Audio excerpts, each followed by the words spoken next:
إن الحمد لله نحمده ونستعينه ونستغفره ونعوذ بالله من شرور أنفسنا ومن سيئات أعمالنا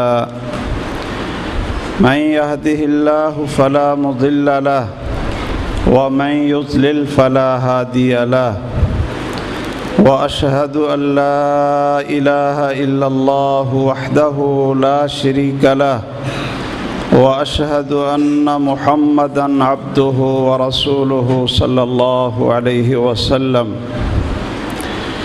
اللهم صل على محمد وعلى آل محمد كما صليت على إبراهيم وعلى آل إبراهيم إنك حميد مجيد اللهم بارك على محمد وعلى آل محمد كما باركت على إبراهيم وعلى آل إبراهيم إنك حميد مجيد أما بعد فأعوذ بالله السميع العليم من الشيطان الرجيم كنتم خير أمة أخرجت للناس تأمرون بالمعروف وتنهون عن المنكر وتؤمنون بالله۔ محترم بزرگوں اور عزیز بھائیوں، پیارے بیٹوں اور بہت ہی لائق احترام و تکریم حضرات اور خواتین، ہم سب کو اپنے اللہ کا بہت ہی شکر ادا کرنا چاہیے کہ جس نے ہمیں مسلمان بنایا ہے۔ اگر ہم اس کی نعمتوں کا شکر ادا کرنے لگیں، ایک ایک نعمت اللہ ذوالجلال کی، حقیقت ہے کہ ساری زندگی سجدے میں پڑھ کر اللہ کی بندگی کرتے رہیں، پھر بھی اس کی ایک نعمت کا بھی ہم شکر ادا نہیں کر سکتے۔ آپ مجھے جن آنکھوں سے دیکھ رہے ہیں اور میں جس زبان کے ساتھ آپ سے ہم کلام ہوں، آپ ان لوگوں سے پوچھیں جن کی آنکھیں نہیں، اور ان لوگوں کو دیکھیں کہ جو اشاروں سے باتیں کرتے ہیں، زبان سے بول کر اپنی تکلیف اور پریشانی کسی کو بتلا نہیں سکتے۔ جسم کے ناخن سے لے کر سر کے بالوں تک ایک ایک عضو پر غور کریں۔ آج اگر کسی کو ہیپاٹائٹس سی کی وجہ سے جگر فیل ہو جائے تو 1.5 کروڑ روپے میں جگر کی پیوند کاری ہوتی ہے، اور وہ بھی اس طرح کام نہیں کرتا جس طرح آپ کا اور میرا جگر کام کر رہا ہے، اور ہم نے کتنے پیسے خرچ کیے ہیں۔ صرف اللہ کا فضل ہے، اللہ کا کرم ہے۔ یا ایھا الانسان ما غرک بربک الکریم، اے انسان تجھے کیا ہو گیا؟ تیرے ایسے پروردگار کے بارے میں تجھے کس نے دھوکے میں ڈالا ہے جو بہت ہی بڑا کریم ہے۔ الذی خلقک فسواک فعدلک فی ای صورۃ ما شاء رکبک، کہ جس نے تیرے یہ جوڑ بنائے اور یہ اعضاء بنائے اور ایسی خوبصورت شکل بنائی کہ اللہ نے قسمیں اٹھا کر کہا والتین والزیتون وطور سینین وہذا البلد الامین لقد خلقنا الانسان فی احسن تقویم۔ ہم نے کیا خرچ کیا ہے؟ ان سب نعمتوں میں میرے بھائی اور بزرگوں، جو سب سے بڑی نعمت ہے ہمیں اس پر غور کرنا چاہیے۔ یہ نعمتیں دنیا کی یہاں رہ جانے والی ہیں، لیکن ہمارے اوپر سب سے بڑی نعمت اللہ ذوالجلال کی کہ جس نے ہمیں کلمہ نصیب فرمایا، ہم لا الہ الا اللہ اور محمد الرسول اللہ کی گواہی دے کر ہم اسلام کے اندر داخل ہوئے۔ یہ سب سے بڑی نعمت ہے، اور اس عظیم نعمت کو سمجھانے کے لیے بھی اللہ ذوالجلال نے جو ہمارے اوپر نعمت کبریٰ اور احسان عظیم فرمایا کہ ہمیں سید الاولین والآخرین محمد الرسول اللہ صلی اللہ علیہ وسلم کی امت بنایا، اور ان کے ذریعے اللہ نے ہمیں قرآن دیا، اللہ نے ہمیں ان کی سیرت اور محمد کریم صلی اللہ علیہ وسلم کی سنت عطا فرمائی۔ آئیے چند باتیں میں آپ حضرات کے سامنے رکھنا چاہتا ہوں، آخر میں آپ اپنے محبوب خطیب ان کی گفتگو انشاءاللہ سنیں گے۔ اللہ ذوالجلال جو کچھ سنیں اور بیان کریں ان پر ہم سب کو عمل کی توفیق نصیب فرمائے۔ اللہ کی اس عظیم نعمت کا شکر اور نعمت کبریٰ محمد کریم صلی اللہ علیہ وسلم کی نعمت کا شکر اور قرآن کریم جیسی عظیم نعمت کا شکر وہ ہم کس طرح ادا کریں گے؟ سب سے پہلی بات کہ ہمیں چاہیے کہ ہم اپنے خالق اور مالک کو پہچانیں۔ آپ ماشاءاللہ جس جگہوں پر اور دیہاتوں میں زندگی گزار رہے ہیں، آپ بھائی ذرا بتلائیں، جس بھینس کو، جس گائے کو اور جس جانور کو آپ چارہ ڈالتے ہیں، جس کو پانی پلاتے ہیں، وہ آپ کو پہچانتا ہے یا نہیں پہچانتا؟ اپنے مالک کو دیکھ کر وہ کھڑا ہو جاتا ہے۔ یہ جانور ہیں، حیوان ہیں،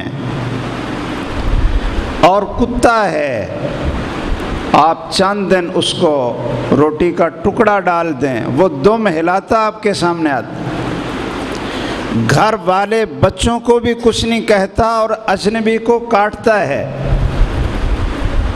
اس کو پتہ ہوتا ہے یہ میرا مالک ہے، میں اس کے گھر رہتا ہوں، یہ میرے کھانے پینے کا بندوبست کرتا ہے۔ جانوروں کو پتہ ہے، حیوانوں کو پتہ ہے۔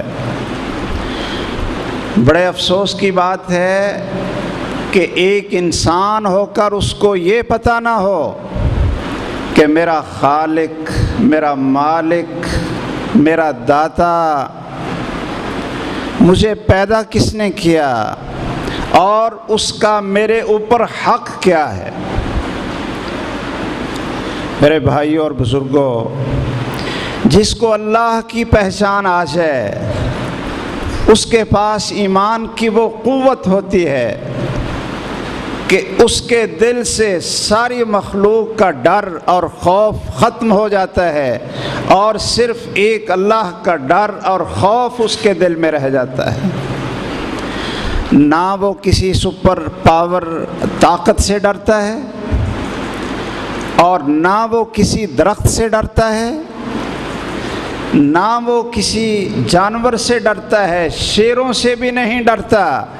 اور جب انسان اللہ کو پہچانتا ہے تو اللہ ذوالجلال پھر شیروں کے دلوں میں بھی اس کی اطاعت اور اس کی خدمت ڈال دیتے ہیں۔ سخر لکم ما فی السماوات وما فی الارض، جو کچھ اللہ نے زمین و آسمان میں پیدا فرمایا ہے اس سب کو اللہ نے تمہارے لیے مطیع اور مسخر کر دیا۔ اللہ کا حق ہے ہمارے اوپر، وہ ہمارا خالق ہے، مالک ہے، اس کا حق ہے کیا کہ اس سے مانگیں، اس کے سامنے سجدہ کریں، اس کے سامنے ہاتھ پھیلائیں اور ہم ایسی زندگی گزاریں جس سے اللہ خوش ہو۔ اسی کو عبادت کہا جاتا ہے۔ وَمَا خَلَقْتُ الْجِنَّ وَالْإِنسَ إِلَّا لِيَعْبُدُونَ، کہ میں نے جنوں اور انسانوں کو صرف اس لیے پیدا کیا ہے کہ میری بندگی کریں۔ اور اللہ کی بندگی کیا ہے؟ ایسی زندگی گزاریں جو اللہ کو پسند ہو۔ سیدنا معاذ بن جبل رضی اللہ تعالیٰ عنہ آپ کے ساتھ گدھے پر سوار ہیں اور آپ اپنے اس عظیم شاگرد سے پوچھتے ہیں، معاذ اتدری ما حق اللہ علی العباد وحق العباد علی اللہ، معاذ جانتے ہو کہ اللہ کا بندوں پر کیا حق ہے اور بندوں کا پھر اللہ پر کیا حق ہے؟ تو وہ فرمانے لگے اللہ ورسولہ اعلم، اللہ زیادہ جانتے ہیں اور اللہ کے رسول صلی اللہ علیہ وسلم کو پتہ ہے۔ آپ نے فرمایا سنیے، اللہ کا بندوں پر کیا حق ہے، جس اللہ نے پیدا کیا ہے اس کا کیا حق ہے، اور یاد رکھیں جو بندہ اس حق کو نہیں پہچانتا وہ پھر انسان نہیں بلکہ جانوروں سے، حیوانوں سے وہ زیادہ بدتر ہے، کہ اس کو پتہ نہیں کہ میرے پیدا کرنے والے کا میرے اوپر کیا حق ہے۔ اور بھائیو یاد رکھیں یہ اللہ کا وہ حق ہے، اگر اس حق کے اندر کوتاہی ہو تو اللہ کبھی اس کو معاف نہیں کریں گے۔ اور اس حق کو پہچاننا ہر مسلمان کا سب سے پہلا فرض ہے۔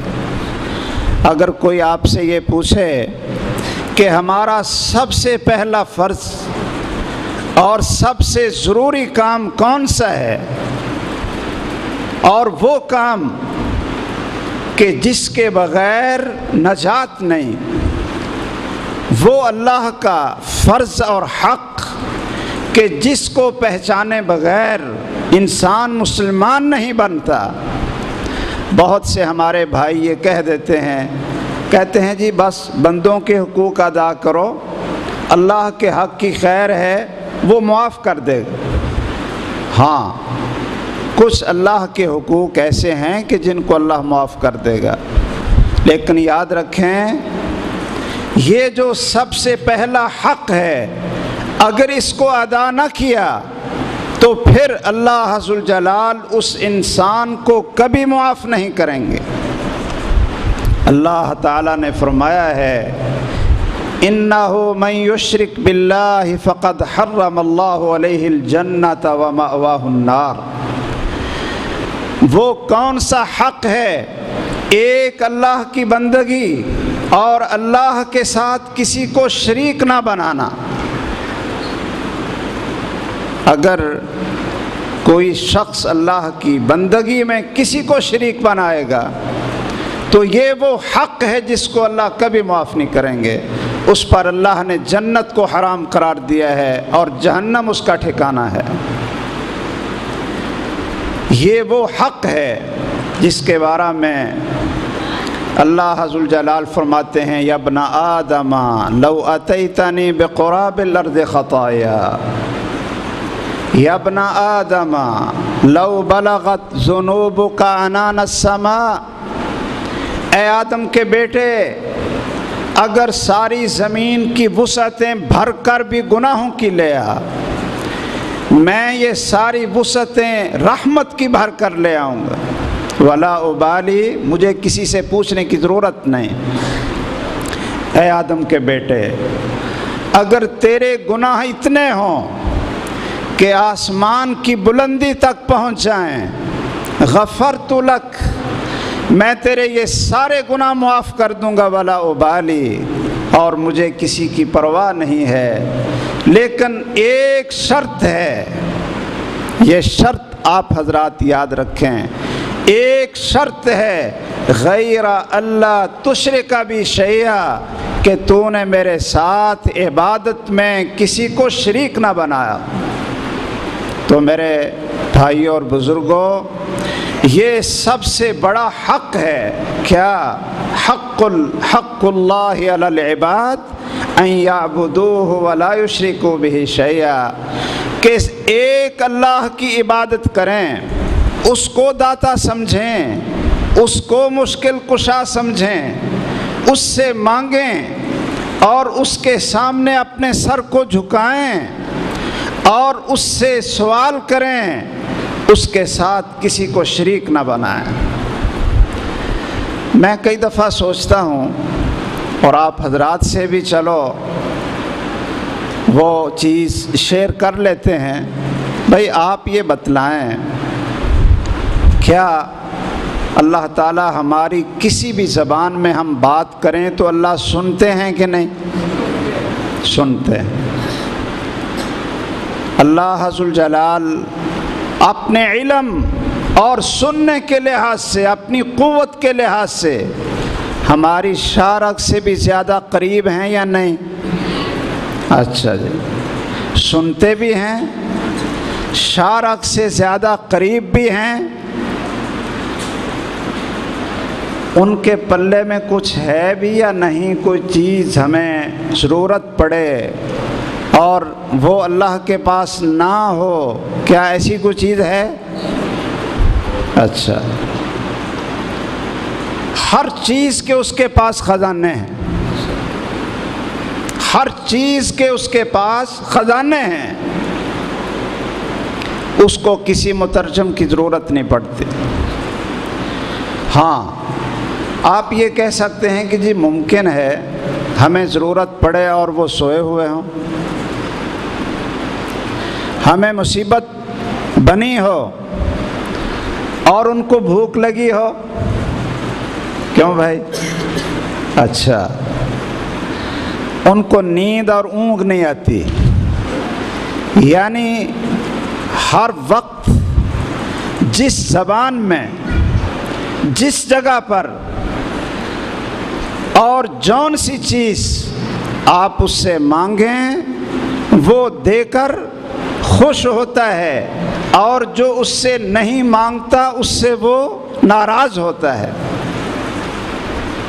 تو پھر ہمیں اللہ کا در چھوڑ کر اور کس سے مانگنا چاہیے؟ یا تو ایسا ہونا کہ اللہ کے پاس کوئی چیز نہیں ہے تو وہ کسی اور سے لے لیں۔ او بھائیو، اللہ کو ہم نے کیا پہچانا؟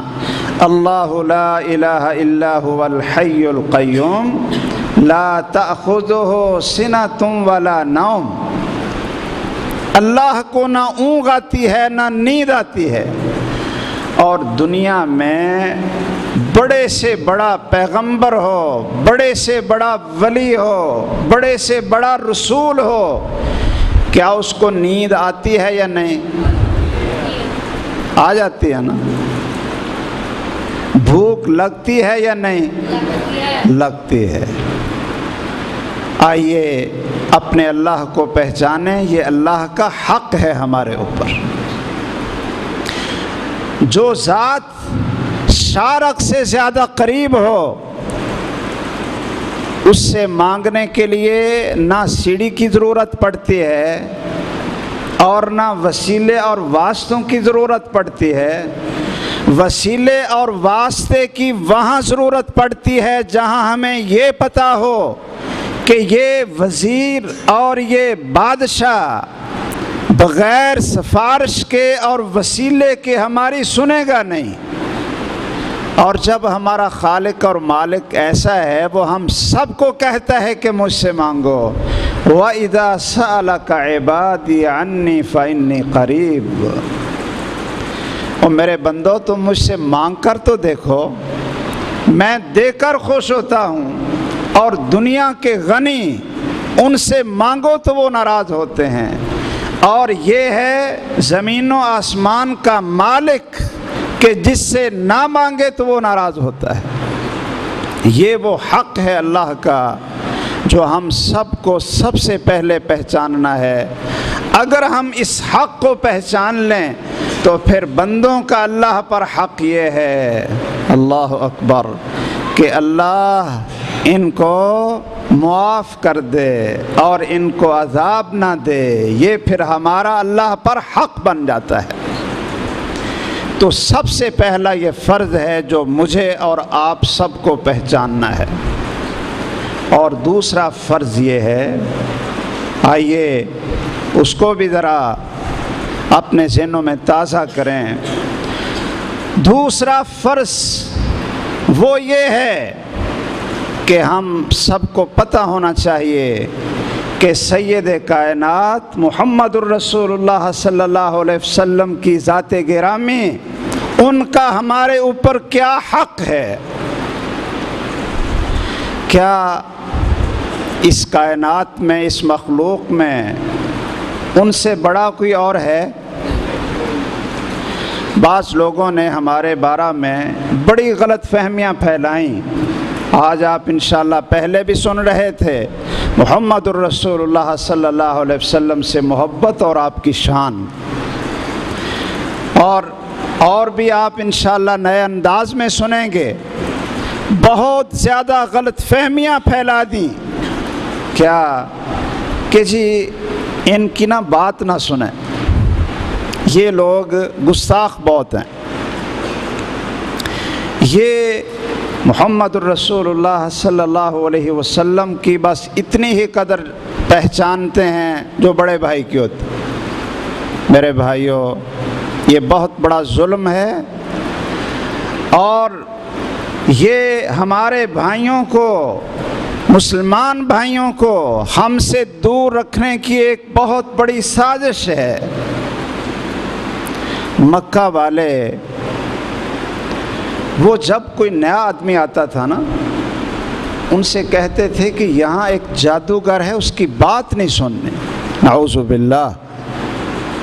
اور کیا کرتے تھے لوگ؟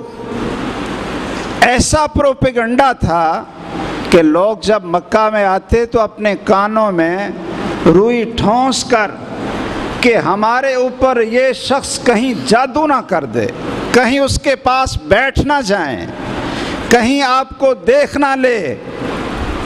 لیکن نعوذ باللہ، یہ کیا تھا؟ ایک پروپیگنڈا تھا، سب سے بڑا سفید جھوٹ تھا۔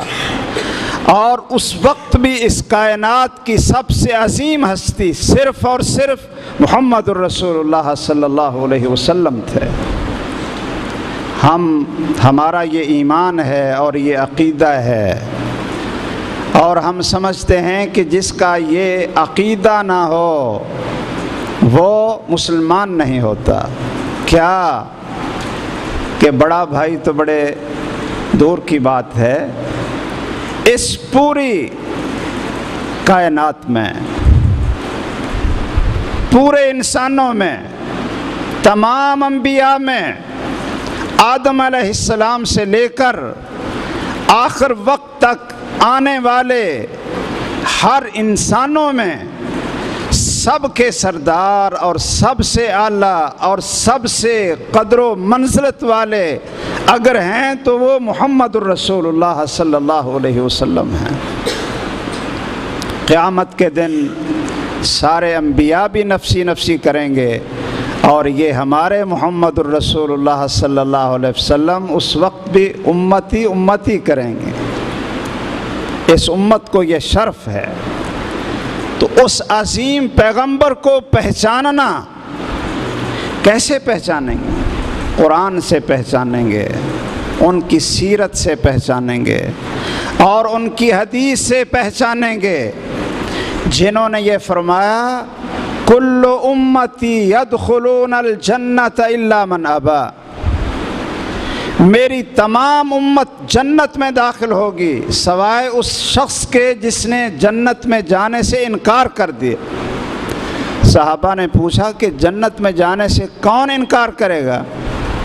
آپ نے فرمایا من اطاعنی فقد دخل الجنت ومن عصانی فقد ابا، جس نے میری اطاعت کی، میری فرما برداری کی، وہ جنت میں داخل ہو گیا، اور جس نے میری نافرمانی کی اس نے جنت میں جانے سے انکار کر دیا۔ آپ نے فرمایا من اطاع محمدا فقد اطاع اللہ ومن عصى محمدا فقد عصى اللہ ومحمد فرق بین الناس، کہ جس نے محمد صلی اللہ علیہ وسلم کی اطاعت کی اس نے اللہ کی اطاعت کی، اور جس نے محمد صلی اللہ علیہ وسلم کی نافرمانی کی اس نے اللہ کی نافرمانی کی۔ وَمُحَمَّدٌ فَرْقٌ بَيْنَ النَّاسِ، اور محمد صلی اللہ علیہ وسلم کی وجہ سے لوگوں کے دو گروہ بنیں گے، فرق بین الناس، جنتی اور جہنمی، مومن اور مشرک، کافر، مسلم اور کافر، موحد اور مشرک، یہ تفریق ہوگی۔ کس وجہ سے ہوگی؟ محمد فرق بین الناس۔ تو کیا ہمیں اس چیز کی ضرورت نہیں ہے کہ آپ کی اس سنت کو، آپ کی محبت کو، آپ کی اس عظمت کو پہچانتے ہوئے ہم یہ دیکھیں کہ آپ نماز کیسے پڑھتے تھے، آپ شکل کیسی رکھی تھی؟ ہاں، ممکن ہے آپ یہ کہیں جی رسول اللہ صلی اللہ علیہ وسلم جیسی خوبصورت شکل تو اللہ نے پورے انسانوں میں کسی کی نہیں بنائی۔ ہاں، بالکل صحیح بات ہے، آپ سے خوبصورت اس کائنات میں کوئی نہیں ہے۔ سب سے زیادہ خوبصورت احسن منک لم تر قط عینی، کسی آنکھ نے آپ سے زیادہ خوبصورت کو نہیں دیکھا اور کسی ماں نے جنا نہیں۔ آپ جیسا رنگ تو ہم نہیں بنا سکتے، آپ جیسے نقش تو ہم نہیں بنا سکتے، لیکن آپ کی چہرے پر جو داڑھی کی سنت سجائی تھی وہ ہم سجا سکتے ہیں یا نہیں؟ حضرت بلال رضی اللہ تعالیٰ عنہ کا کوئی رنگ تو سفید نہیں ہو گیا تھا نا؟ انہوں نے کیا کیا تھا کہ چلتے زمین پر تھے اور چلنے کی جوتوں کی آواز جنت میں آتی تھی۔ کیا تھا؟ محمد الرسول اللہ صلی اللہ علیہ وسلم کی اطاعت کی تھی۔ ہماری نمازیں کبھی سوچا ہے، کبھی سیکھا ہے آپ نے کہ نماز کیسے پڑھنی چاہیے؟ رسول اکرم صلی اللہ علیہ وسلم نماز کیسے پڑھتے تھے، وضو کیسے کرتے تھے، کھانا کیسے کھاتے تھے، گھر میں داخل ہوتے کیا پڑھتے تھے، گھر سے نکلتے کیا پڑھتے تھے؟ آپ نے خود کبھی اس کو سیکھنے کی کوشش کی؟ یہ سب سے بڑا حق ہے محمد الرسول اللہ صلی اللہ علیہ وسلم کا آپ پر اور میرے اوپر کہ ہم آپ کی سنت کو سیکھیں، آپ کے طریقے کو سیکھیں، آپ کی حدیث کو سیکھیں۔ اور یاد رکھیں، اگر ہمارے اندر یہ دو چیزیں اچھی طرح آ جائیں، اللہ کی پہچان اور محمد الرسول اللہ صلی اللہ علیہ وسلم کی پہچان اور ان کی سنت سے محبت، تو پھر ہمارے دلوں میں یہ جذبہ پیدا ہوگا کہ ہم کچھ سیکھیں۔ اور میرے بھائیوں، دراصل ہم نے اسلام کو سمجھ کر اور سیکھ کر محنت کر کے حاصل نہیں کیا۔ میں اگر آپ حضرات سے یہ پوچھوں کہ رسول اکرم صلی اللہ علیہ وسلم کے دور میں جن لوگوں نے یہ کلمہ پڑھا، جو میں نے اور آپ نے پڑھا، جنہوں نے اس پیغمبر کو خاتم النبیین مانا جس کو میں اور آپ نے مانا، جنہوں نے قرآن کریم کو دیکھا جس قرآن پر میرا اور آپ کا ایمان ہے، ان کی تعداد 1,44,000 تھی، صحابہ کی تعداد۔ آپ حضرات ذرا مجھے اس سوال کا جواب دیں کہ 1,44,000 آپ کے جانثاروں میں سے جنہوں نے آپ کی زندگی میں یہ کلمہ پڑھا تھا، ان میں کتنے فیصد بے نماز تھے؟ کیوں جی؟ ہیں؟ سارے نمازی تھے؟ اچھا، اور ہمارے کلمہ پڑھنے والوں میں کتنے فیصد نمازی ہیں یہ بتا دو؟ ہیں جی؟ کیوں جی؟ کتنے فیصد 5 وقت کے نمازی ہیں تمام کلمہ پڑھنے والوں میں؟ ہیں جی؟ بزرگ فرماتے ہیں 5%۔ اچھا جی، یہ پھر فرق کیوں ہے؟ یہ ذرا مجھے آپ بتلا دیں، یہ فرق کیوں ہے؟ اس دور میں جنہوں نے کلمہ پڑھا، آپ کہتے ہیں جی 100% نمازی تھے، اور آج وہی کلمہ، وہی پیغمبر، وہی قرآن، وہی اسلام، وہی بیت اللہ، وہی کعبہ، اور آپ کہتے ہیں جی 5% نمازی ہیں، یعنی 95% کیا ہیں؟ بے نماز۔ یہ فرق کیوں ہے؟ یہ اس سوال کا جواب آپ حضرات سے میں نے لینا ہے۔ اچھا چلیے، یہ تو ہے نماز۔ ایک چیز میں اور پوچھ لوں اگر آپ ناراض نہ ہوں، اس دور میں کتنے مسلمان تھے کلمہ پڑھنے والے کہ جو چیزوں میں ملاوٹ کر کے بیچتے تھے، جھوٹ بول کر تجارت کرتے تھے، اور دودھ میں پانی ملا کر بیچا کرتے تھے، دوائی میں ملاوٹ کر کے بیچا کرتے تھے؟ کتنے لوگ تھے؟ اچھا، تو آج چیزوں میں ملاوٹ کرنے والے ہمارے یہاں پاکستان میں یا فیصل آباد میں یا بنگے میں، یہ ہندو ہیں، سکھ ہیں، عیسائی ہیں یا مسلمان ہیں؟ کیوں بھائی؟ اچھا، یعنی جب آپ دوائی لینے کے لیے جاتے ہیں، کافروں کے ملکوں سے دوائی خالص ملتی ہے، تو پاکستان میں جو مسلمان بیچتے ہیں وہ دوائی خالص نہیں ہوتی۔ غیر مسلم عیسائیوں کے ملکوں میں کھانے پینے والی چیزیں خالص ملتی ہیں، اور آپ کے مسلمان بھائیوں کو، مسلمانوں کو ملاوٹ والی، زہر والی خوراک کھلا کر صرف پیسے کے بدلے اور دولت کی ہوس میں اپنے بھائیوں کو قتل کریں اور ان کی جان کے دشمن بنیں، یہ کیا مسلمان ہیں؟ یہ فرق کیوں ہے؟ یہ بتلاؤ۔ رسول اکرم صلی اللہ علیہ وسلم بازار میں گئے تو آپ نے ایک کھانے کا ڈھیر دیکھا، تو اس میں آپ نے نیچے ہاتھ ڈالا تو اوپر سے خشک تھا اور اندر سے گیلا تھا۔ آپ نے اس آدمی سے پوچھا یہ کیا ہے؟ ما ھذا یا صاحب الطعام، یہ کیا ہے؟ اس نے کہا جی میں نے خود پانی نہیں ڈالا، میں نے اس کو گیلا نہیں کیا، رات کو بارش ہو گئی تھی، رات کو میں نے خود ملاوٹ نہیں کی، رات کو بارش ہوئی تھی، صبح دھوپ نکلی، ہوا چلی، اوپر سے یہ خشک ہو گیا ہے اور اندر وہی جو بارش کی وجہ سے پانی تھا، میں نے خود ملاوٹ نہیں کی۔ آپ نے اس کو بھی ڈانٹا اور کیا کہا افلا جعلتہ فوق الطعام،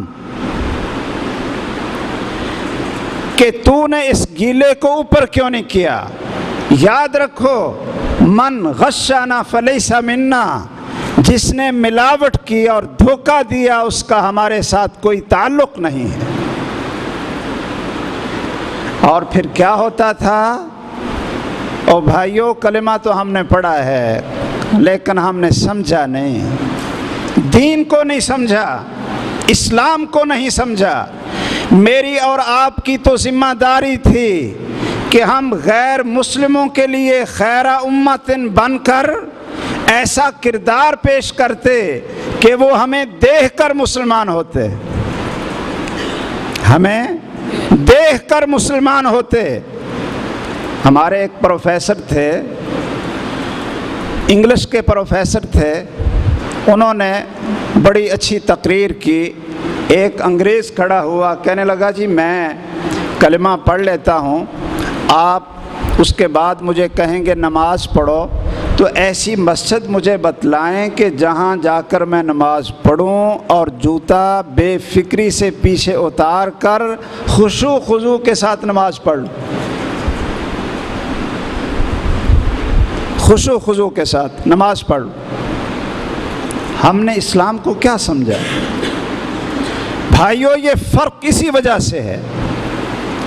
آئیے ہم آپ بھائیوں کو اس چیز کی دعوت دیتے ہیں، برملا اس چیز کی دعوت دیتے ہیں، اور ہمارا فکر، غم، دعوت، پکار وہ ہے بھی یہی کہ آئیے سب مل کر پیار اور محبت سے اللہ کے گھروں کو آباد کریں، اور بلا تفریق پورے گاؤں کے لوگوں کو ہماری طرف سے دعوت ہے کہ وہ یہاں مسجد میں تشریف لائیں، خطبہ سنیں، درس سنیں اور قرآن کا ترجمہ پڑھیں، بچوں کو بھیجیں، بڑوں کو بھیجیں، اسلام کو سمجھ لیں۔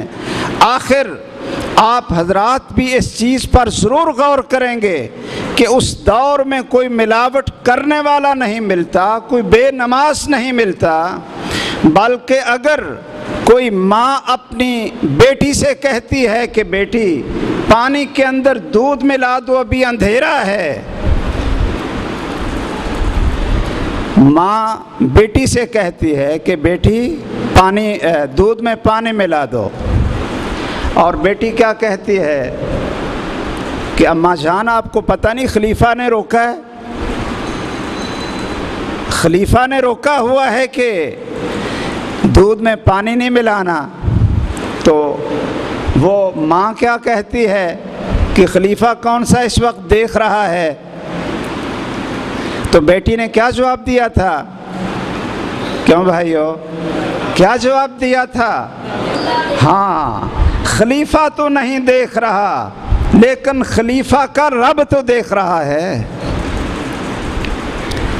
اور پھر اس خلیفہ نے یہ آواز سن کر اس بچی کا رشتہ اپنے بیٹے کے لیے لیا، اور پھر اس کے خاندان سے کون پیدا ہوا؟ حضرت عمر بن عبدالعزیز رحمہ اللہ۔ کیا ہمیں نہیں اس چیز کا احساس کہ اللہ دیکھ رہا ہے؟ اللہ کو ہم نے کیا سمجھا؟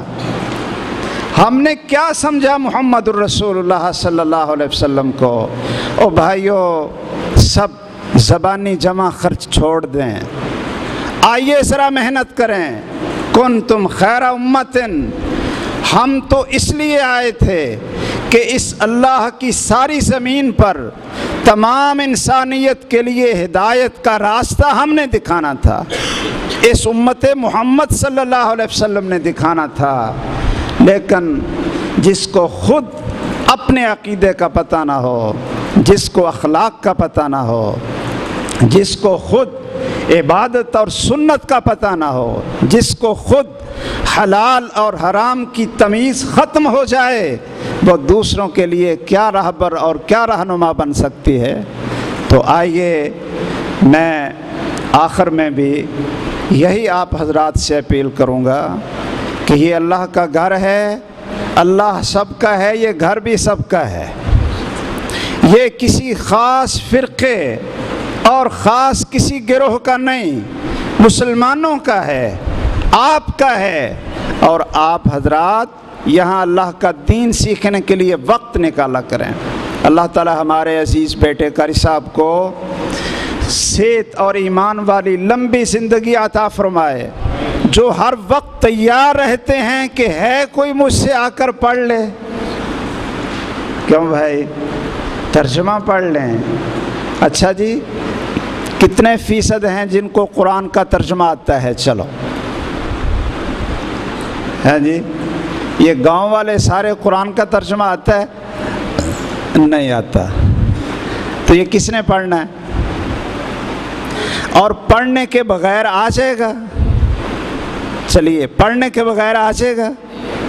وہ پہلی کلاس کسی نے پڑھنی ہوتی ہے، آپ بچوں کے لیے کہتے ہیں جی ان کے لیے ٹیوشن رکھو، استاد اچھا تلاش کرو، اور والدین پیچھے پڑے رہتے ہیں پڑھ لے تاکہ پاس ہو جائیں۔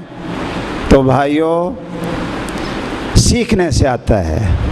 تو ہماری طرف سے یہ اعلان ہے کہ آپ بھائی جو آپ کو ٹائم ملے آپ قاری صاحب کے پاس آیا کریں، قرآن سیکھیں، قرآن پڑھیں، اس کا ترجمہ پڑھیں، اور محمد الرسول اللہ صلی اللہ علیہ وسلم کی سنت آ کر سیکھیں، پڑھیں، کتابیں آ کر پڑھیں، مسائل سیکھیں، دین سیکھیں، تاکہ ہمارے اندر بھی وہ دین کی روح پیدا ہو جائے، جو ہم اللہ کے سامنے پیش ہوں تو شرمندہ نہ ہوں۔